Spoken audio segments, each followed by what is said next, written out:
Hello travelers! I usually don't make videos this long, but over the past few days, we've received a ton of exciting new information about version 5.2.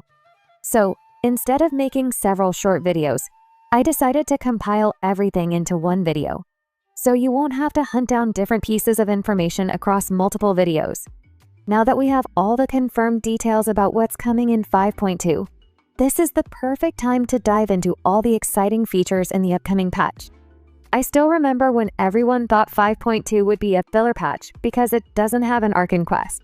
But shortly after, a huge amount of leaks dropped, revealing there's actually a massive amount of content coming in 5.2. Anyway, enough yapping, let's not waste any more time and dive into all the new content and changes coming in version 5.2. I've also included chapters below, so you can easily find what you're most excited about without having to go through the entire video. Starting off with a new map expansion. In 5.2, we're getting a map expansion in the northwest side of Natlan. At first glance, it may look a little smaller, but if you take a closer look, it's actually bigger than the one we got in 5.0. This is because it contains water areas that make the map seem smaller visually, but it's actually bigger. Besides that, we're also getting 2 new tribes, each with their own rewards, reputation systems, and stunning cities that are absolutely mesmerizing. Along with these new tribes, we're also getting 2 new Saurians from their respective tribes, adding more exploration mechanics. Both of these Saurians seem to have flying abilities, and can share similar exploration mechanics with their tribe characters, like Chaska and Ororon.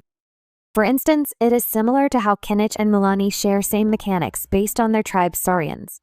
On top of that, we're also getting a new boss called Tenebrous Pilla in 5.2.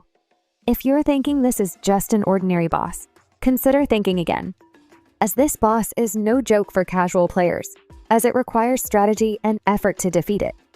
It can even deal damage when your character is shielded, meaning Daddy Zhongli's shield support might not be as effective here.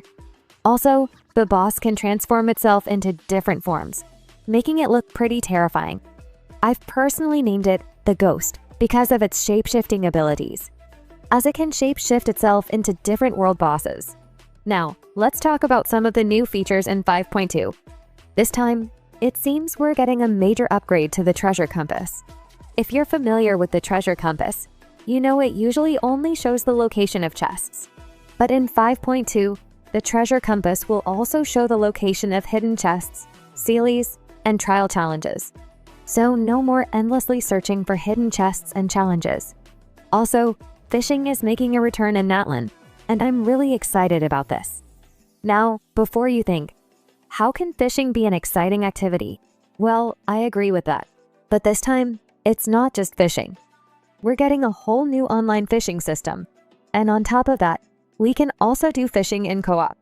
And you know what that means, more endgame content and rewards. Now, knowing Hoyoverse for quite a while, I'm expecting the reward system for online fishing to be similar to TCG and the Serenity Teapot. So no monthly refresh, but a one-time reward. But I'm glad at least we're getting something. Also, I was kind of disappointed after noticing that Hoyoverse was removing things from the game. Like in Fontaine, they removed the reward domain that gives 40 primogems each. And then in Natlan, they didn't show fishing. But it seems I was wrong because it's actually coming in 5.2. Here's a picture of the new enemies, wildlife, and fish coming in 5.2. Now, let's move on to the new characters, weapons, and events coming in 5.2. As for the characters, we're getting 2 new characters in the first phase, Chaska and Ororon. For the rear-end character, it's said to be Linny. On the other hand, in the second phase of version 5.2, we're expecting Zhongli as the Arcane rear-end, followed by Nuvalet. It looks like Hoyoverse is really going hard on us with the Phase 2 banners, 2 dragons back to back. This lineup is definitely going to make it tough for players to decide who to pull for, especially with so many fan favorites in one patch. Aside from that, this banner lineup has been confirmed by many reliable sources, and we should see similar results during the livestream as well. Moving on to the new event, the next flagship event of 5.2 is expected to take place in Natlan, and Wanderer is going to be the main highlight of the event. And yes, he's still in the event, but that doesn't mean he's going to have a rerun here. since Nuvolet is confirmed to have his rerun in this patch. Also, the event will reward us with a new sword called Calamity of the Blighted Springs. It has a base attack of 27.6%, and its passive increases both normal and charged attack damage by 20% at Refinement 1, going up to 40% at Refinement 5. If the character is shielded, it increases crit rate by 8% at Refinement 1 and 16% at Refinement 5, making it perfect for DPS characters. Now, let's discuss the other two weapons. The first one is a bow called Flower Wreath Feathers, which has a base attack of 510 and a substat that gives 41.3% attack at level 90. Its passive increases charged attack damage by 6% at Refinement 1, up to 12% at Refinement 5. It also decreases gliding stamina consumption by 15%, making it a suitable F2P weapon for characters like Chaska. Then there's Wave Riding Whirl, which gives 454 base attack and 61.3% energy as a substat. Its passive reduces swimming stamina consumption by 15%, which will be useful for exploration. Now, for the local legend. We're getting a new Ruin Drake in 5.2, which might remind you of Sumeru's version Ruin Drake. But don't misunderstand it with the Sumeru one, as it can ruin you pretty easily after it puts on his resistance. This one will appear in the new map in 5.2. Also from 5.2, you can do story recap or story replay before moving to the next story or Archon quest. This feature will not implement on event stories. With that, it's also said that we'll be seeing a skip button for character stories and the Archon quest. Now, I personally think that this feature might not be the best addition to the game, as it could ruin the overall experience. If you remember when we saw Farina leaks, everyone thought she'd be a pretty basic character with a decent appearance. But what happened next? She became the most beloved and praised Archon, all because of the story. Now my point is that the narrative plays a major role in how characters are introduced and appreciated, so I don't believe adding a skip button will be beneficial, although it hasn't been confirmed if this feature will be used in the main quest or quest replay. I personally think the button will only be available for story replays, allowing players to skip particular replay scenes that are not essential. Also, as I'm making this video, we've just received some new information about Mauvika and the Traveler's Kit, so why not take a look at that as well?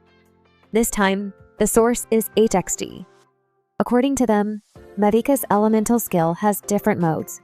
When you press or tap her elemental skill, she throws her weapon and enters in the Night Soul's blessing state.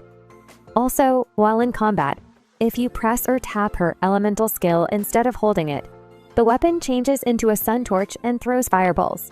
On the other hand, if you hold her elemental skill, she runs to the target, slashes, and enters in fusion state, then swings her weapon, punching and generating waves. Keep in mind that this only occurs in combat. If you're not in combat, holding her elemental skill crushes the weapon into pieces and turns it into a motorcycle as her exploration ability. On top of that, she can jump on the motorcycle, and it changes into a glider when she's in the air. I swear, if this turns out to be true, every F2P player will have to switch to Dolphin mode to get her. Seriously, Genshin is literally making it harder day by day. Now I know we said we need more, but not that much, especially in such a limited time frame. First, we got Chaska, then Nuvolet and Zhongli in the same patch, and now Mauvika in 5.3 with her broken kit and exploration mechanics. Anyway, let's talk about Mauvika's elemental burst. It grants a bit of Night Soul and interruption resistance. And by interruption resistance, I can see why they say Mauvika is similar to Dea, since Dea also provides interruption resistance. So, I guess that's why they're comparing Mauvika's kit to Dea's. Plus, there's a basic attribute boost, making everyone on the team glitter with rainbows as Mauvika uses her elemental burst. Mauvika is both a DPS and support character, and her constellations make her DPS state even stronger as they increase in number. Now, let's take a look at the Pyro Traveler kit. According to HXG, when you press the Traveler's elemental skill, it triggers an explosion once. When you press their elemental burst, a floating cannon is summoned. The cannon shoots fireballs and stacks layers to increase attack, suggesting that the Pyro Traveler is going to be a buffer, as mentioned in earlier leaks. And that's a wrap for today's video. with all the exciting content coming in version 5.2, along with the new characters and exploration mechanics. There's definitely a lot to look forward to. I hope this video helped give you a clear overview of what to expect. And as always, I'll keep you updated with more details as they emerge. If you enjoyed the video and found it helpful, don't forget to like, subscribe, and hit the notification bell so you won't miss any future updates. Thanks for watching, and I'll see you in the next one.